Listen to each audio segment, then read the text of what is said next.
A 3,600-year-old scroll in a Berlin museum case names the exact moment Khufu's dynasty would collapse. It names the woman who would bear the kings who replaced him.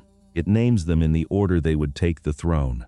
And the papyrus it is written on was scraped clean of an earlier text before any of it was set down. The scroll sits today in a low-light case in the Neues Museum. Catalog P. Berlin 3033.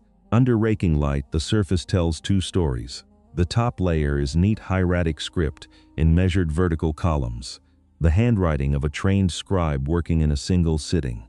The bottom layer is what is left of the text that was there first. Faint red traces ghosted between the lines. An earlier document scraped off, partially failed, never erased completely. We can see that something was removed. We have never been able to read what it said. For 130 years, Egyptologists have called this papyrus a collection of fairy tales. The man who first translated it in 1890 titled it Die Märchen, German for the wonder stories, and the label has stuck. But the surviving text contains a prophecy naming the first three kings of the next dynasty. It contains a reference to secret chambers Khufu was forbidden to enter, and a miracle in which the waters of a royal lake are folded in half, 1,000 years before the Exodus. None of that is a fairy tale, and the scroll ends mid-sentence. The papyrus has a known provenance, and the provenance matters. It explains how a document this strange has been hiding in plain sight. It was acquired in 1823 by Henry Westcar, a British traveler in Egypt. How he obtained it, and from which site, was never recorded. It passed to the German Egyptologist Carl Richard Lepsius, who carried it to Berlin in the 1830s. In 1886 it entered the Egyptian Museum of Berlin. It has been there ever since, catalogued as P. Berlin 3033, known in the literature as the Westcar Papyrus. It is written in hieratic, the cursive script Egyptian scribes used for daily work. The surviving roll measures roughly 169 centimeters and contains 12 columns. The beginning is missing. The end breaks off mid-sentence. What survives is the middle. The first full translation was published in 1890 by Adolf Erman, then director of the Berlin Museum's Egyptian department and a founding figure of modern Egyptology. He titled it Die Märchen des Papyrus Westcar, the fairy tales of the Westcar Papyrus. That framing entered the scholarly bloodstream and stayed there. The standard English translation came in 1973, in Miriam Lichtheim's Ancient Egyptian Literature, Volume 1. Lichtheim dated the physical scroll to the Hyksos Second Intermediate Period, roughly 3,600 years old. The story it tells is set centuries earlier, in the court of Khufu around 2580 BC. Aylward Blackman's 1988 edition, The Story of King Cheops and the Magicians, was the authoritative reading for 2 decades. Then in 2008, the Berlin linguist Verena Lepper published Untersuchungen zu P. Westcar. Re-examining the orthography line by line, she reached a conclusion that quietly unsettled the field. The text was not folklore. It was a deliberate political document, written for a specific purpose. That is the document. Now look at what it says. Berlin 3033 under raking light, and the surface develops a second layer. Faint reddish traces appear between the neat black hieratic columns. They are not bleed-through from the other side of the papyrus. They are not staining. They are the remains of an earlier text that was scraped from the surface before the surviving story was written down. A papyrus reused this way has a name in the trade. It is called a palimpsest. Scribes did it when papyrus was expensive and an old document was no longer needed. The standard explanation is economic. Someone wanted to save material. But the scraping on P. Berlin 3033 was incomplete. The earlier ink was not fully removed before the new text was laid on top. Lepper documented these traces in her 2008 monograph. She did not attempt to reconstruct what the underlying text said. No one has. The original document remains untranslated, partially visible, and uninterpretable with current methods. We know something was removed. We do not know what it was. The scribe who erased it left just enough behind for us to see that the erasure happened. In column 9, Khufu summons a magician named Jedi. Jedi is brought before the king and questioned. Khufu asks him about something he has been searching for. The phrasing of what Khufu asks for is where translators have disagreed for over a century. In 1907, Donald Mackenzie rendered it as The Secrets of the Dwelling of the God Thoth. In 1988, Blackman rendered it as The Number of Chambers in the Sanctuary of Thoth. The two readings point to different things. One is theological knowledge. The other is architectural information. Rooms count location. Jedi's response is what makes the passage strange. He tells Khufu he knows where these chambers are, but not how many there are. And he tells the king that Khufu himself is forbidden from accessing them. The most powerful man in Egypt, the builder of the Great Pyramid, is being told by a court magician that there is a place in his own kingdom he cannot enter. The translation dispute has never been resolved. Lepper's re-edition acknowledges the ambiguity but does not pick a winner. What both readings agree on is that something specific, locatable, and forbidden is being referenced.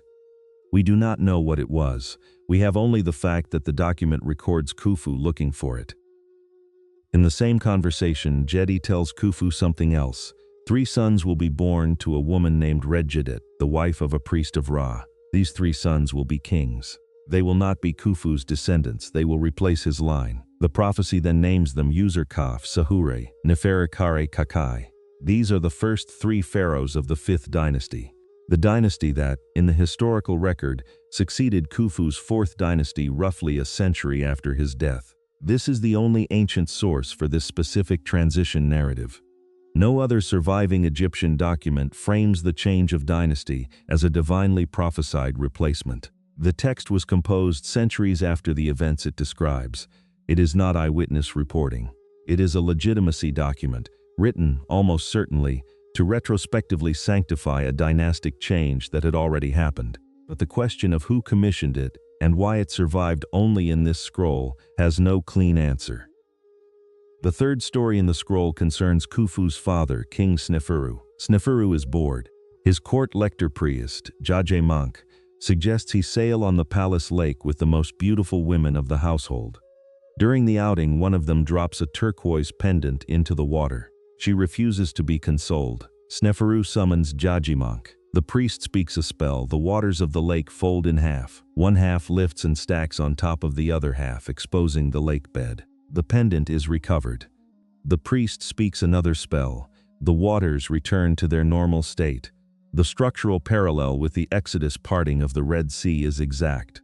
A man of God speaks, water divides, a path opens, the water returns. The Westcar text predates the Hebrew narrative by approximately 1,000 years. The Westcar Papyrus is not the source of the Moses story. The motif circulated widely in the ancient Near East, but it is the earliest documented appearance of the folding water miracle. It is set in an Egyptian royal court, performed by an Egyptian priest, recorded in Egyptian script, a millennium before any comparable account appears anywhere else.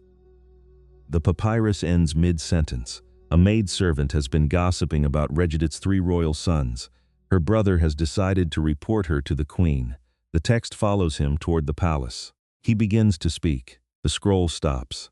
For most of the 20th century, Egyptologists assumed the ending was lost. They believed the surviving roll was damaged, and the original composition continued beyond the broken edge.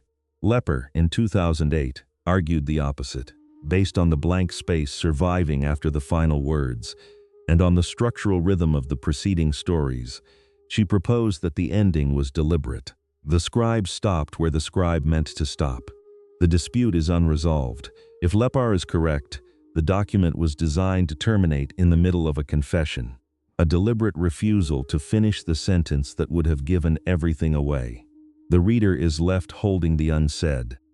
The reason this scroll is being re-examined now, and not in 1890 or 1973 or 1988, comes down to a single shift in method. Verena Lepper's 2008 monograph was the first treatment of the document to apply systematic computational orthography to the question of when the text was composed. The earlier consensus, going back to Ehrman, carried through Lichtheim, accepted by Blackman, was that the surviving manuscript was a Hyksos period copy of a much older composition. The story was assumed to be Middle Kingdom or earlier. The physical scroll was the copy.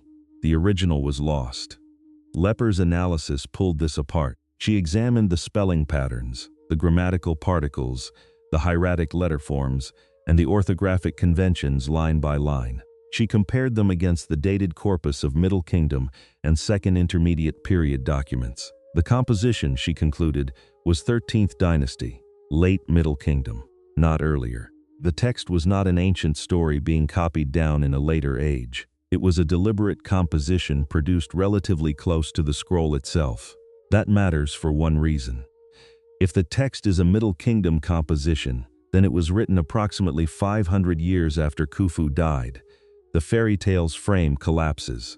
No one composes a 500-year later document about a specific dead king, naming his successors by name, predicting the exact dynasty that displaced him, by accident. Composition this late is targeted. It is written for a reason. The Berlin-Brandenburg Academy of Sciences has continued the work. Their Thesaurus Linguae Aegyptiae digital corpus is the central reference database for ancient Egyptian texts. It lists P. Berlin 3033 with Lepper as the responsible editor. The transcription and lemmatization revisions have continued through September of 2025. The text is still being reread. Words that were translated one way in 1890 are being reconsidered against the full corpus of dated Middle Kingdom usage. The palimpsest traces have received less attention. Multispectral imaging. The technique that has been used to recover scraped-off text from the Archimedes palimpsest, from medieval manuscripts at the Vatican Library, and from carbonized scrolls at Herculaneum, has not yet been applied to P. Berlin 3033 in a published study. The technique exists, the scroll exists, the application has not been made. What we know on current evidence is that the document is younger and more deliberate than a century of Egyptology assumed. What we do not yet know is what the earlier text underneath it said. The tools to find out are now available. The work has not been done. Pull the 5 anomalies back together and look at what the document actually is. A scroll composed in the late Middle Kingdom, roughly 500 years after Khufu's death. Written on papyrus that was first scraped clean of an earlier text. Containing in its surviving middle section a prophecy that names the first 3 kings of the 5th dynasty by name, predicting they will replace Khufu's bloodline, containing a reference to specific chambers in the sanctuary of Thoth that Khufu himself is forbidden to enter, containing a folding of the waters miracle 1,000 years before any comparable account, ending, possibly by design, in the middle of a confession. This is not a collection of wonder stories. It is a legitimacy document. The 5th dynasty seized power from the 4th dynasty around 2494 BC. The transition is poorly documented in the archaeological record.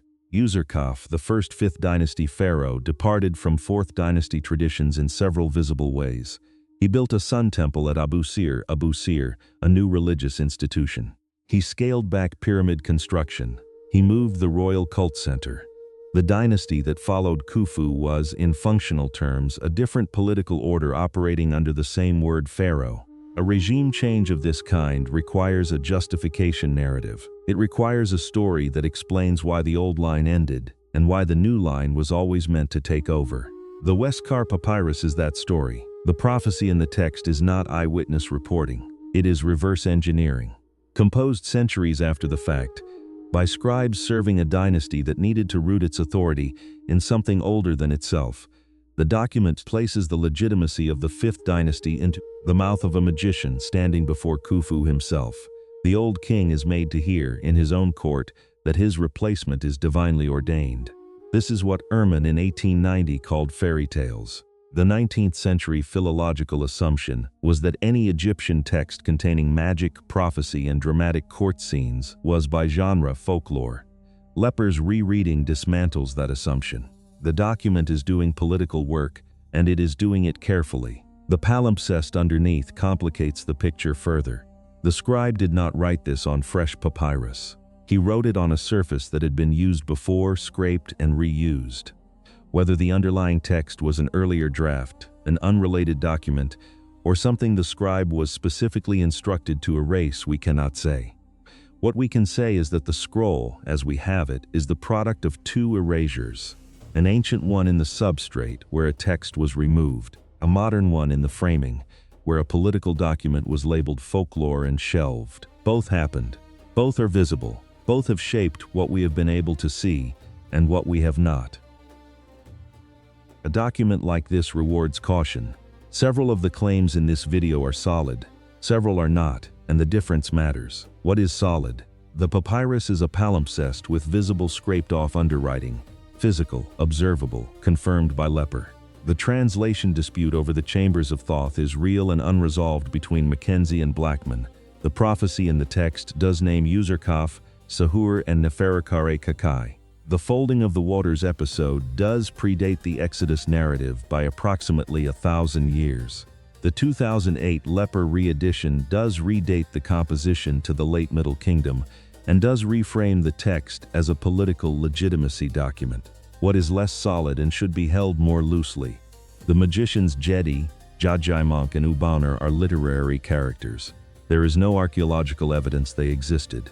A prophecy in the text is not a real prophecy, it is reverse-engineered legitimation, composed centuries after the dynastic change it predicts. Khufu did not hear it. The text's value is not as evidence of foreknowledge, but as evidence of how a later regime constructed its own past. The Chambers of Thoth are not the Hall of Records. They are not the Sphinx chambers. They are not any of the speculative hidden chamber traditions that have attached themselves to Khufu's name. The text references something specific, and we do not know what it was. The honest answer is that we do not know. And Ehrman in 1890 was not concealing anything. He was applying the philological assumptions of his era. The reframe is a product of those assumptions, not personal bad faith. What remains after the caveats is still considerable. A scroll exists in Berlin. It is older than most things humans have ever written. It carries an erased text beneath an erasable text. It records a forbidden place, a folded sea, and a sentence that never finishes. That is enough. The Westcar Papyrus is still being reread in Berlin. The transcription revisions continued through September of 2025. The underlying scraped text has never been imaged with the multispectral techniques that recovered the Archimedes palimpsest. The tools exist, the scroll exists, the work has not been done. So here is the question for the comments.